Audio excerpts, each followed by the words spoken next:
Hello guys, अब तक आपने सुना कि अमित अहाना को शादी के लिए मना लेता है क्योंकि अहाना को लगता है कि अमित बहुत मुसीबत में है और कल उसका डाइवोर्स हो जाएगा, तो वो अमित से शादी करने के लिए रेडी हो जाती है। अब आगे अमित रणविजय का मैनेजर और उसका दाहिना हाथ था। हालांकि अमित की उम्र रणविजय से काफ़ी कम थी, फिर भी दोनों ने अच्छे से कंपनी को संभाल रखा था। अमित ने आते ही अपने कमर से पिस्टल निकालकर टेबल पर रख दिया और एक चेयर खींचकर उस पर बैठ गया। उसके ऐसा करते ही माहौल बिल्कुल खौफ से शांत हो गया। वह ऑफिसर डर से खड़ा हो गया।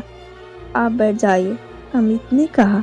अहाना ने एक नज़र अमित पर डाली, जो शख्स अभी अभी कुछ समय पहले उसके सामने गिड़गिड़ा रहा था, वो इतना डेंजर है। तभी उसका ध्यान टूटा और उसे सुनाई दिया, सर, प्रक्रिया शुरू करें? अब ये इसने कहा था। अहाना को समझ नहीं आया। मैम, आप अपना आधार कार्ड दीजिए, ऑफिसर ने बड़े ही आदर के साथ कहा। बोले भी क्यों ना, आखिर वो पूरे मुंबई शहर की लेडी बॉस बनने वाली थी। अहाना ने अपना आधार कार्ड उसे दिया। उस ऑफिसर ने अपने रजिस्टर में कुछ नोट किया और बोला, मैम, यहाँ साइन करना है। उसने अहाना के सामने एक पेज ओपन किया। अहाना पेन लेकर साइन करने लगती है। तभी वहाँ हील्स की टक टक की आवाज़ सुनाई देती है और सबका ध्यान मेन गेट की तरफ खींचा चला जाता है। लाल रंग की साड़ी पहने, खुले बाल, स्लीवलेस ब्लाउज, अपने कानों में डायमंड रिंग पहनी हुई एक लंबी सी खूबसूरत लड़की अहाना के बगल में खड़ी हो जाती है।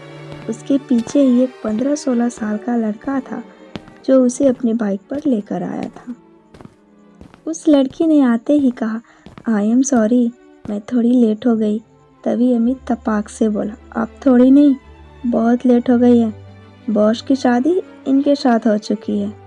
अमित को सुनैना बहुत पहले से ही कुछ खास पसंद नहीं थी। वह सिर्फ अपने बॉस की वजह से उसे झेलता था और उसका बॉस किसी खास मकसद की वजह से सुनैना को 4 साल से झेल रहा था। रणविजय भी उसे कुछ खास पसंद नहीं करता था। ये बात तो अब अमित और विजय ही जानते थे कि सुनैना को ये दोनों क्यों झेल रहे थे।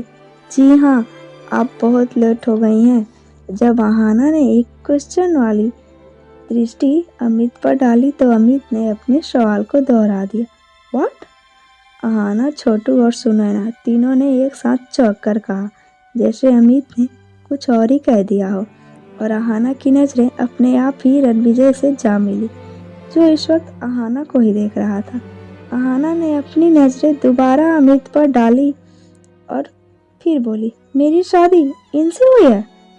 मुझे बताया नहीं था। आई एम सॉरी, मैं इनसे शादी नहीं करूँगी।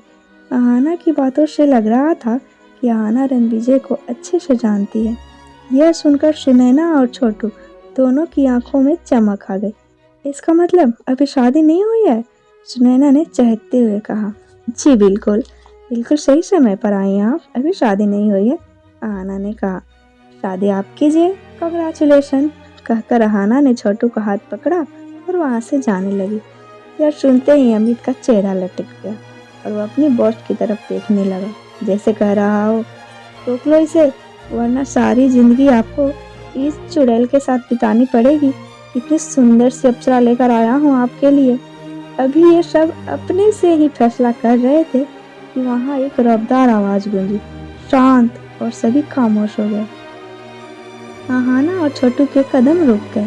रणविजय ने ऑफिसर की तरफ घूर कर देखा और कुछ बोलने का इशारा किया।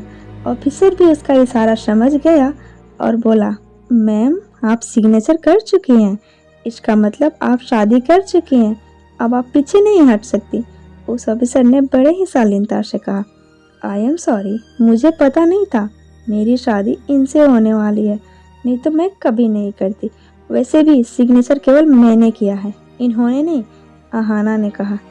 इसमें कौन सी बड़ी बात है, मैं भी कर देता हूँ। कहते हुए विजय ने भी सिग्नेचर कर दिया। यह देखकर अमित के चेहरे पर एक लंबी सी मुस्कान आ गई। तो बात यहाँ ये थी कि हमारे रनावत साहब को अब तक किसी भी लड़की ने रिजेक्ट नहीं किया था, और जब अहाना ने उन्हें मना किया तो उनके ईगो को बहुत ही ज़्यादा वाला ठेस पहुंची और उन्होंने तय कर लिया कि शादी तो मैं इसी से करूंगा, चाहे ये करे या ना करे। इसकी इतनी हिम्मत, शहर की सारी लड़कियां मुझ पे मरती हैं, मुझसे शादी करने के लिए मरती हैं। मेरे चेहरे, मेरे पैसे, धन दौलत सब सारी लड़कियों को पसंद है और ये मुझे इनकार कर रही है। इतना सब कुछ वो अपने मन में सोच रहा था। वहाँ पर तालियां बजने लगी और कंग्रेचुलेसन रनावत साहब, ऐसा ऑफिसर की आवाज़ सुनाई दी। रणविजय ने सिर्फ इतना ही बोला।